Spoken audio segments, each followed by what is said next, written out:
tal? Buenas tardes, bienvenidos. Pues les damos la más cordial bienvenida a este esfuerzo que está realizando el CIDEM. La idea es, bueno, estamos cumpliendo, esta institución está cumpliendo 20 años y consideramos que una forma interesante de celebrar el 20º aniversario sería comenzar justamente pues, por difundir entre la comunidad académica el trabajo que desempeñan los profesores de esta institución. Entonces, bueno, lo que vamos a hacer en esta ocasión es, digamos, hemos organizado el ciclo Coordenadas de Investigación. La idea es que los alumnos conozcan de viva voz la oferta de cada uno de los profesores del área. Lamentablemente, en este caso, hay otro profesor, el profesor Juan Francisco Escobedo, que en el programa que se los bombardeamos en repetidas ocasiones aparece publicado el día miércoles. Eso es porque él está escrito lo mismo que el profesor Juan Didier González Ibarra a dos áreas, y bueno, él prefirió participar en el día viernes que es de Ciencia Política, con lo cual también expondrá su oferta educativa desde el viernes. Parte importante de este ejercicio es que ustedes conozcan, porque es una formación interdisciplinaria la del CIDEM, que conozcan, digamos, la oferta educativa en general. Entonces, bueno, este ejercicio obviamente permite que estudiantes de distintas disciplinas vengan a conocer cuáles son las líneas de investigación y trabajo que presentamos. El formato con el cual vamos a trabajar el día de hoy, y fue el formato con el que comenzamos hace un momento, fue cada uno de los profesores tendrá aproximadamente unos 15 minutos para exponer cuáles son sus líneas de trabajo. Y obviamente la idea es que ustedes escuchen de qué es lo que se trata, y bueno, ya si ustedes tienen algún interés en particular, lo conveniente sería que busquen a los profesores dentro de sus clases o antes o después de la clase, pues con la idea, digamos, de tratar de hacer un trabajo conjunto y colegiado. Lo que buscamos es hacer un trabajo coordinado de los profesores en su formación académica de ustedes, ¿no? Entonces, bueno, no buscamos que sea un trabajo individual, sino más bien hacer un cuerpo colegiado de profesores. Vamos a comenzar por el profesor Juan Didier González Ibarra. Les hago una pequeña semblanza.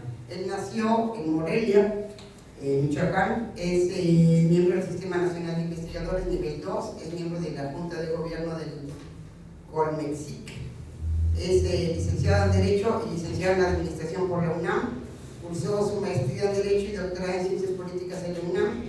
Tiene 42 años de docencia en varias instituciones de educación superior, entre ellas la UNAM, la UAM, la UAM y obviamente el CIDEM. Tiene muchas publicaciones y es autor de diversas publicaciones, artículos y libros. Les damos la más cordial bienvenida y bueno, tienes la palabra. Gracias, maestra Lourdes. Y buenas tardes a todos. Es un gusto estar aquí junto a la maestra Lourdes, junto al doctor Raimundo Gil Rendón. Y bueno, pues veo aquí a un auditorio interdisciplinario. Hay futuros doctores en Derecho, futuros doctores en Ciencia Política también. Y bueno, pues me da mucho gusto en virtud de que la línea de investigación que estoy trabajando es hermenéutica. Y en el libro más importante que tiene Gadamer, que se llama Verdad y Método, menciona, dice: a estas alturas, que es 1960, considero que nadie puede seguir creyendo en la teoría pura del derecho de Hans Kelsen, porque la pureza en las ciencias sociales, y dudo que en las ciencias duras pueda existir.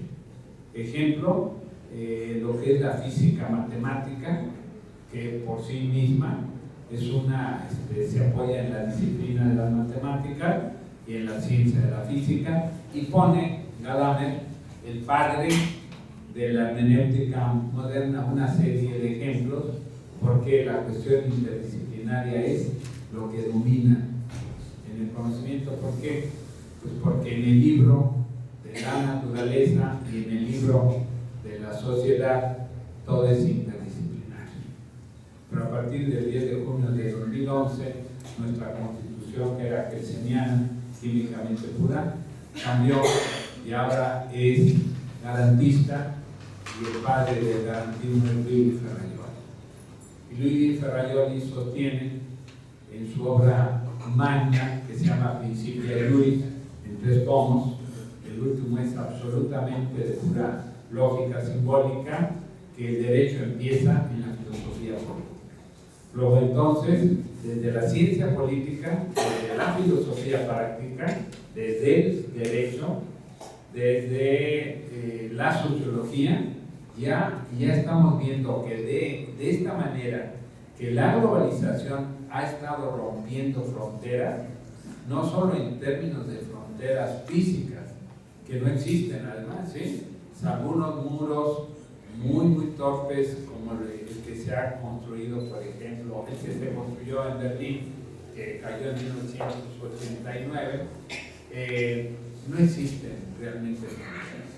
Y entre las ciencias tampoco existen fronteras, sino que existe lo que se llama, lo que explica la lógica borrosa y la teoría de conjuntos, también que se llama lógica difusa y teoría de conjuntos borrosos. ¿A dónde voy? Bueno, pues que el semestre pasado nos divertimos todos mucho, tanto en ciencia política como en derecho, con la hermenéutica. ¿Por qué? Porque la hermenéutica, desafortunadamente, es esa rama de la filosofía práctica, porque es práctica, que en virtud del triunfo del pensamiento socrático, aristotélico, y luego entra a San Agustín, luego entra a Santo Tomás, y entonces de repente la única filosofía que existe es la filosofía socrática, aristotélica. Cuando ya desde entonces en Sócrates se había dado esta pugna entre el logos, que significa razón, y el logos, que significa palabra, y esta pugna se mantuvo. Lo que pasa es que con el dominio de la Iglesia cristiana, hoy católica, apostólica y romana, ¿sí?, lo que domina es el pensamiento de logos como razón. Pero lo otro continuaba, ¿sí?, pero de una manera bastante menor, en virtud de que la Iglesia cristiana se arrogó el dominio de la interpretación. Y como hermenéutica es interpretación, pues eso quedó ahí enterrado.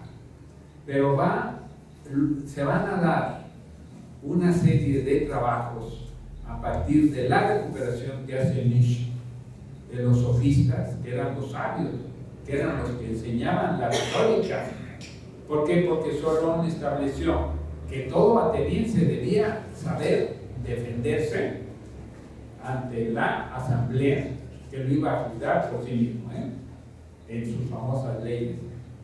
Y entonces los sofistas que sí cultivaron la retórica, la palabra, ellos cobraban a quién, bueno, a los que tenían dinero, que eran los hijos de los atenienses ricos, y los enseñaban en el arte de la retórica, ¿sí? Que ya Aristóteles ya tiene su obra de retórica, ¿sí? Hasta que ahí queda, hasta que llega este filósofo Nietzsche, en el cual él dice, ¿saben qué? No, o sea, Sócrates y Aristóteles le han hecho un gran daño a la filosofía, en virtud de que se les olvidó que el logos no solo es razón, sino que el logos es palabra. Y entonces recupera él en su libro El origen de la tragedia el logos como palabra. Después de Nietzsche van a surgir una serie de intelectuales preocupados por el estudio del logos como palabra. Uno de ellos fue hermano de quien le puso a Cuernavaca la ciudad de la eterna primavera. Alexander von Humboldt, su hermano Wilhelm von Humboldt, va a ser uno de los grandes estudiosos, uno de los grandes filólogos. Filólogos son aquellos que estudian los textos, ¿sí? Pero también va a dar ciertos elementos de lo que es lingüística. Eso va a ser Humboldt.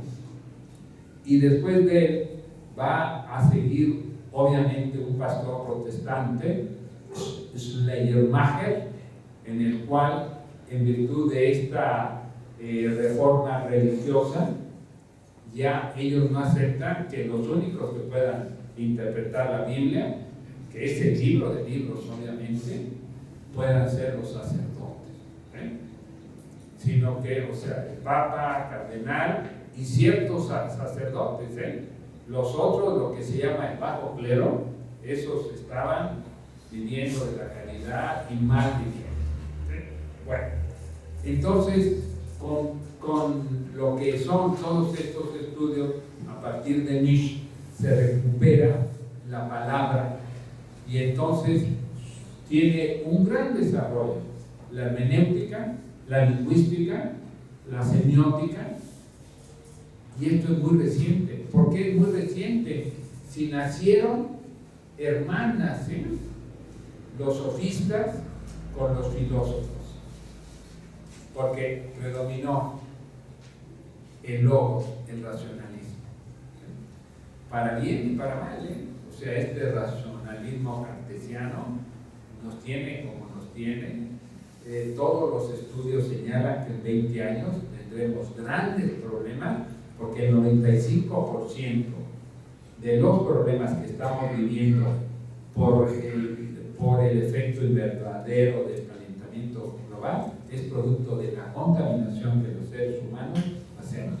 Información de la ONU. Bueno, entonces, estoy continuando esta línea que el semestre pasado estuvimos discutiendo con un autor que es realmente de divulgación, Mauricio Berchón, que ha estado incluso aquí dándonos conferencias brillantes siempre. Él como filósofo es brillante, como semiótico también.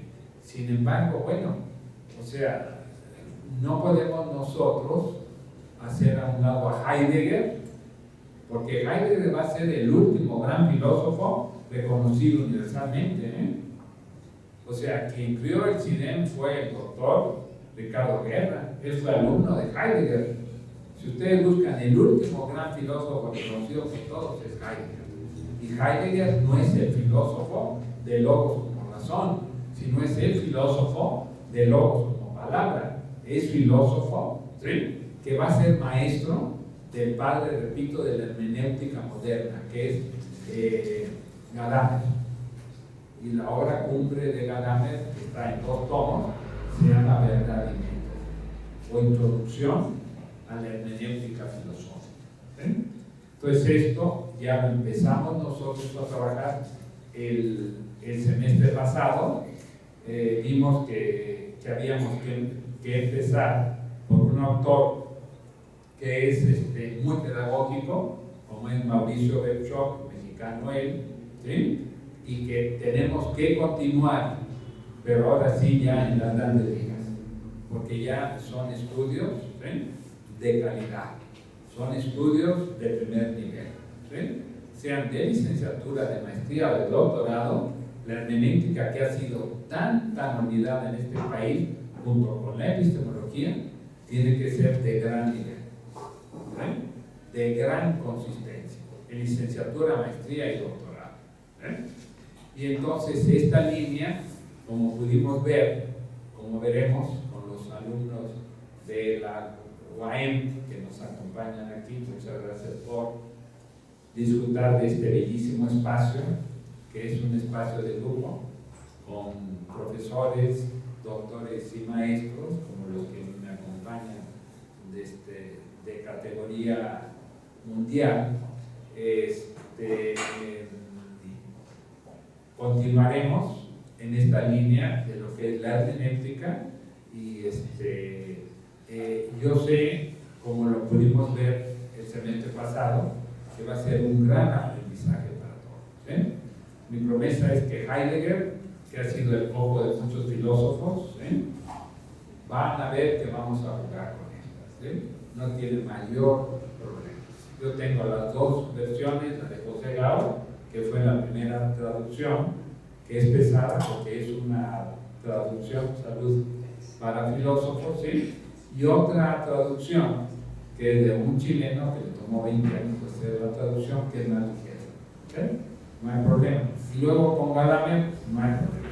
vamos a jugar, ¿de acuerdo? Y esto es Wittgenstein, otro de los grandes de lo que es lingüística, lógica simbólica. Entonces tenemos un gran semestre por desarrollar bajo esta línea de investigación, que es hermenéutica, que es filosofía, ¿sí?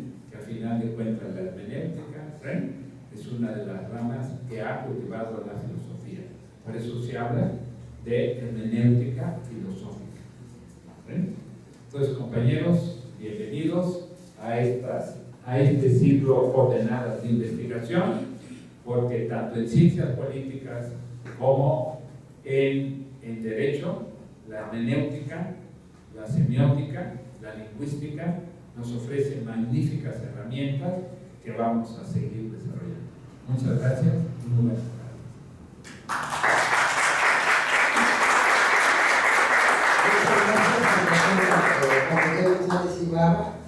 Le voy a ceder la palabra en este momento al doctor Gilberton, pero antes de ello sí quisiera, digamos, hacer énfasis en que ustedes pueden acudir a las clases de los profesores y pueden, o por supuesto, pues mantener contacto con ellos fuera de clase, independientemente de si son alumnos del área de Derecho o no, con un intento, digamos, de generar redes de trabajo conjunto, ¿no? Entonces, pues, bienvenidísimo, y le doy la palabra al doctor Gilberton, no sin antes hacer una pequeña presentación de su currículum. Bueno, el doctor Gilberton es hijo de nuestra máxima casa de estudios, prácticamente todos sus estudios los hizo en la UNAM, en eso nos parecemos. Yo soy también hija de la UNAM en ese sentido. Estudió licenciatura en Derecho, estudió una maestría en Derecho Constitucional, Administrativo y Amparo y tiene un doctorado en Derecho. Es miembro del Sistema Nacional de Investigadores, nivel 2. Tiene diversas publicaciones, libros y revistas. Ha sido profesor de posgrado de varias instituciones, al igual que el doctor Juan Díaz González Ibarra, entre ellas la UNAM, obviamente el CIDEM, el INDEPAC, la UNILA y varias universidades de la República y del extranjero, en particular la Universidad de Tlaxcala. Él, bueno, ha trabajado en distintas áreas, también como abogado litigante, y también ha sido funcionario público, en particular tuvo una labor muy importante en la Comisión Nacional de Derechos Humanos. Y bueno, justamente creo que también tener profesores que hayan tenido un alto cargo en el servicio público es un plus a ustedes, porque bueno, no solamente se ve la experiencia desde la academia, sino también se ve dentro de la experiencia pues del ejercicio de la función pública. Entonces le damos la más cordial bienvenida y le pediríamos que nos expusiera cuáles son sus líneas de trabajo y básicamente cuáles son los contenidos de su curso. Muchísimas gracias. Muchas gracias por la presentación, maestra y doctora ya. No, todavía no. Estamos a punto de Doctoranda. Doctoranda extraordinaria de lujo, que nos va a ayudar muchísimo para esta línea de investigación, porque ella tiene otra orientación sociológica, si no me equivoco, sociológica, política y filosófica. Yo creo que coincido con el doctor Juan de Dios, necesitamos replantearnos el conocimiento, así como él dice, aventarse una ruptura epistemológica, ya en su libro de epistemología, ¿no? Aventarse a nadar en el mar, y ahora que nos encontramos dimensiones diferentes que no conocíamos. Cuando buceamos en nuestro Caribe mexicano, nos sorprendemos de otro mundo, de los colores, de las dimensiones, de los movimientos, de la densidad. Nos da miedo en un principio, pero ya después nos sentimos como peces en el agua. Entonces yo creo que eso es interesante, no tenemos por qué estar divorciados. Yo, ciencia política y jurisprudencia, creo yo que estoy con él, de que tiene que haber un diálogo. Hoy hablamos mucho del diálogo jurisprudencial, es aquel que se llega a ciertos consensos, siguiendo un poquito la doctrina de Frankfurt, para la jurisprudencia obligatoria de la Corte Interamericana. Se habla de diálogo entre la Corte Internacional de Justicia, el Tribunal Constitucional Español, la Corte Interamericana, la Corte Mexicana, o sea que están dialogando, se están citando sobre las palabras y el significado de las palabras, sobre hermenéutica. que llamamos nosotros, constitucional. Entonces, básicamente, no estamos negociados ni con Gadamer, ni con los autores de la ciencia política, mucho menos con Ferrajoli. Más bien, Ferrajoli es el autor del artículo primero constitucional, si os he dicho. Es el autor que incluye y que se logra un rompimiento epistemológico constitucional con la versión monolítica, malentendida de Hans Kelsen, mal interpretada por Eduardo García Maínez, introducida en México como dogma de fe en la Facultad de Derecho, y que tanto daño nos está haciendo hoy en día a través de nuestra Suprema Corte de Justicia, que malentiende las palabras, dice lo que no dice las palabras, o sea, ni siquiera las lee, porque dice el artículo primero. Entonces, el I, aquí en China, tenemos que estudiarlo, lingüística, ¿qué significa el I? La palabra, la letra I, implica adición, unión, y por supuesto que tenemos que saber lingüística, semiótica, hermenéutica, porque si no estamos perdidos. Realmente nos están mandando a través de las palabras, y si no sabemos nosotros si están correctas las interpretaciones o no de los tribunales, estamos perdidos, porque la ciencia no puede aceptar dogmas de fe por decreto. O sea, nada más porque la ley, el artículo 177 de nuestra ley de amparo, dice que lo que diga la jurisprudencia de la Corte es obligatorio y si no van a la cárcel como magistrado. Eso no puede ser, porque por encima de ese artículo está el artículo primero constitucional, que es norma suprema, norma normal, la norma que regula la creación de todas las formas jurídicas. Entonces, si no entendemos el sentido, el significado, el sentido de las palabras, pues no entendemos lo que es el derecho. El derecho es un concepto, lo dijo Gerhard Kant, the concept of law. O sea, el derecho es una palabra coactiva, porque si se incumple se va a la cárcel, pero es una palabra, como lo es la sanción, como es la ley. Nosotros sabemos muy bien eso. Entonces, claro que necesitamos del doctor para que nos oriente en la nueva visión filosófica de las ciencias sociales. No podemos seguir interpretando nuestra Constitución desde el punto de vista de Aristóteles solamente. Claro que es grande porque también habla de retórica, pero no como dogma de fe, sino como un instrumento para desentrañar el sentido, el significado y el mandato de la Constitución.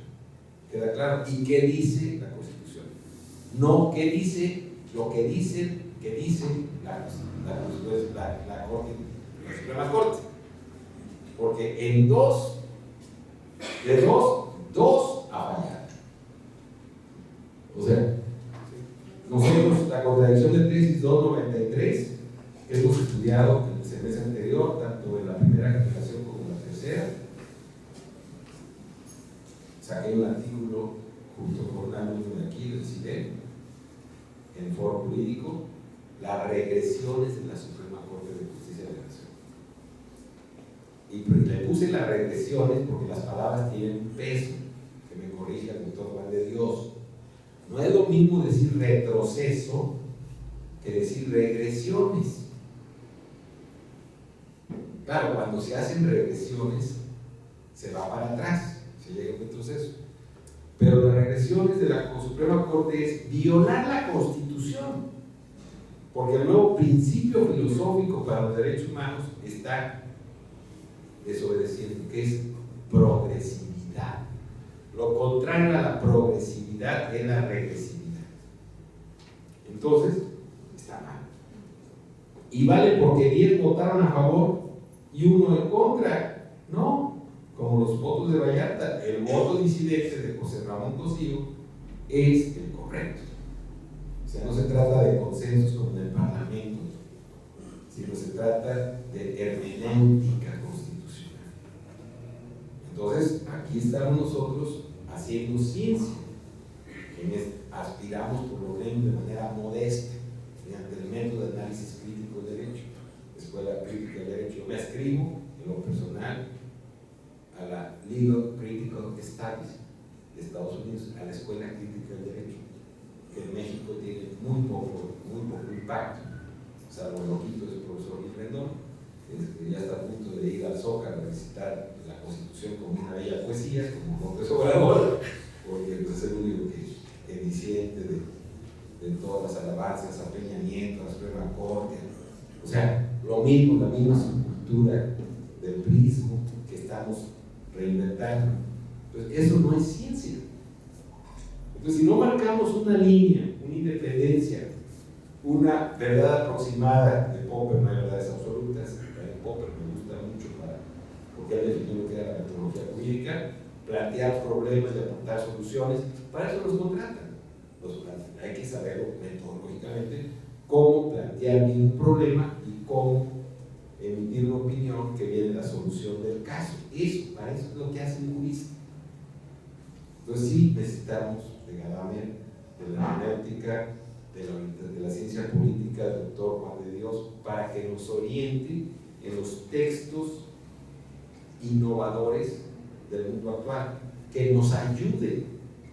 No queremos aprenderlos de memoria como loros las leyes. Ese no es el jurista es el que desentraña el sentido de la norma y da soluciones correctas, no verdades absolutas, las más aproximadas a cierta racionalidad mediante la argumentación jurídica, que es una nueva, digamos, vertiente de la filosofía lingüística, que también nosotros estamos estudiando a través de Robert Alexy y a través de Habermas, pero sobre todo a través de Robert Alexy, Manuel Atienza y otros filósofos que hemos estudiado españoles en México. ¿De acuerdo? Hay muy poco, pero algo hay. Entonces, la línea de investigación que tiene su profesor, doctor Luis Rendón, que ha marcado más o menos algunas tesis doctorales, protocolos de investigación son, primero, interpretación constitucional, sin haber platicado con el doctor Juan de Dios, esto se llama hermenéutica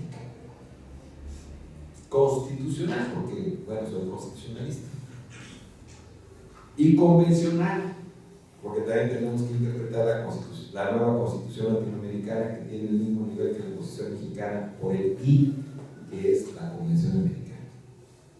Entonces tenemos que recurrir con este diálogo jurisprudencial a lo que ha dicho la Corte Interamericana, máximo que ya en lo único bueno de la contradicción de tesis 293, la Suprema Corte dijo que son obligatorias las sentencias o la jurisprudencia de la Corte Interamericana. Ya había dicho antes que no, ya rectificó. Pero rectificó porque la letra del artículo 62 de la Convención es clarísima. En todos los casos, no cuando quiera la Suprema Corte o cuando no quiera, no, en todos los casos la interpretación literal será obligatoria. Entonces, no estamos más que haciendo hermenéutica constitucional. Bien, otra línea es también hermenéutica, análisis de la jurisprudencia de la Corte Interamericana de los casos. 3. Derecho internacional de los derechos humanos, que es también un juego de palabras que yo digo. O se constitucionalizó el derecho internacional de los derechos humanos, o se internacionalizó el derecho constitucional mexicano. Como quieran ponerle, o sea, lo que pasa es simple y sencillamente que otorgamos un garantismo constitucional a los ciudadanos mexicanos a través del artículo 1. Y claro que de alguna manera armonizamos el derecho internacional de los derechos humanos. Cuando redactamos dijimos que en el primero y tercer párrafo del artículo 1, el I copulativo, los derechos humanos reconocidos en la Constitución y en los tratados internacionales. Lo repetimos 2 veces, pero con un principio hermenéutico de oro, el principio por persona, que es el que está desconociendo nuestra Suprema Corte. Y eso no es posible porque está violando la Constitución. En otro estado sería materia de juicio político estos 10 ministros que están diciendo lo que no dice la Constitución. Y sabemos bien que el engrose no lo han subido porque no tienen cara, porque se lo digo, será un posible. Quiero ver que no metan criterios en sus argumentos.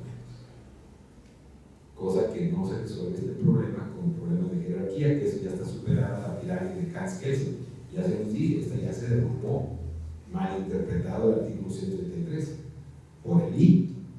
Entonces, mi artículo, sin haber platicado con José Ramón Cosío, acostumbraba a invitar en la UNAM a celebrar discursos de derechos humanos, siempre con casos prácticos, pero entendemos porque llegamos a la misma verdad. Está equivocado el criterio libertario, entre comillas, consenso de los programas. Punto. Coincide mi artículo con el y se los voy a mandar. Entonces, esa es la idea, hacer ciencia, hacer jurisprudencia con esta línea de investigación. Los novedosos líneas de investigación que también tenemos, el nuevo control de convencionalidad y constitucionalidad, que también es interpretación constitucional. Por último, el interés legítimo y las acciones colectivas, que son una novedad en México. Y por último, lo más reciente, lo que va a privar en 3 años, tenemos que actualizarlo rápidamente, que también tiene que ver con la oratoria, con la nueva versión que se habló aquí, que necesitamos preparar en el logos palabra, más que el logos razón, aunque las palabras también me sirven para llegar a una cierta racionalidad, bien usadas, que es el proceso penal acusatorio. O sea, la línea de investigación que tiene que marcar este CIDEM, porque es uno de los estados que ya tiene los famosos juicios orales, bien llamados proceso penal acusatorio. Tiene el CIDEM que marcar, desde mi particular punto de vista, una escuela. O sea, tiene que ser un modelo. Morelos y el CIDEM para decir cómo se tiene que implementar el proceso penal del sistema adversario. Y hasta ahí son 6 líneas, en las cuales ya tengo a varios de mis alumnos inscritos en algunas de estas. Y bueno, faltan los de la generación 4, que no generación 4, no es la generación tercera o cuarta. Bueno, el cuarto semestre, que tiene que, de estas 6 líneas, decir en cuál se establece.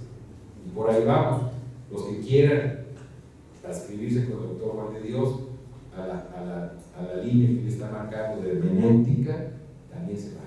No estamos divorciados, nos vamos a ayudar. Gracias, mi nombre.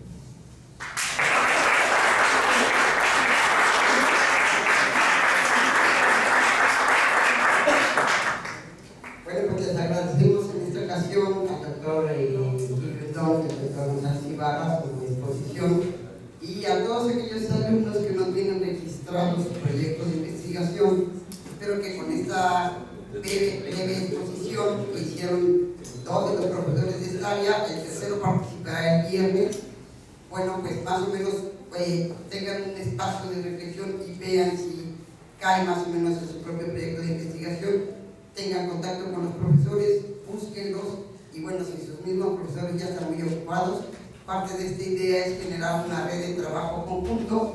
Ellos mismos nos pueden ayudar a relacionarnos con otros especialistas del área, con la idea, obviamente, de que avancen sus investigaciones.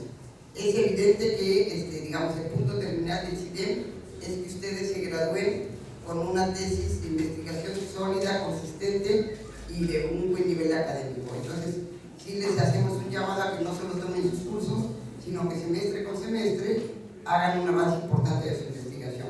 Y bueno, por último, antes de retirarnos, quiero darles a cada uno de nuestros ponentes el día de hoy un pequeño reconocimiento por su participación. Entonces, bueno, pues comienzo con el profesor Juan José González Ibarra, lo leo, dice: el Centro de Investigación y Docencia en Humanidades del Estado de Morelos otorga la presente constancia al doctor Juan de Dios González Ibarra por su participación en el ciclo de Coordenadas de Investigación 2014, realizadas del 22 al 1 de febrero de 2014 en el Auditorio Ricardo Guerra del CIDEM. Pues muchísimas gracias.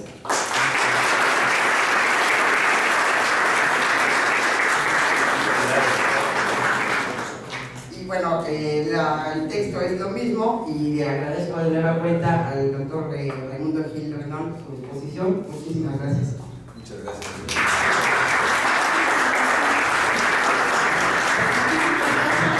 Espero que este ejercicio sea algo útil para orientarlos en sus estudios. Por supuesto, pueden participar en todas las jornadas, no tiene que ser obviamente la de su área. Mañana tenemos por la mañana antropología y en la tarde, si no me equivoco, historia, ¿no?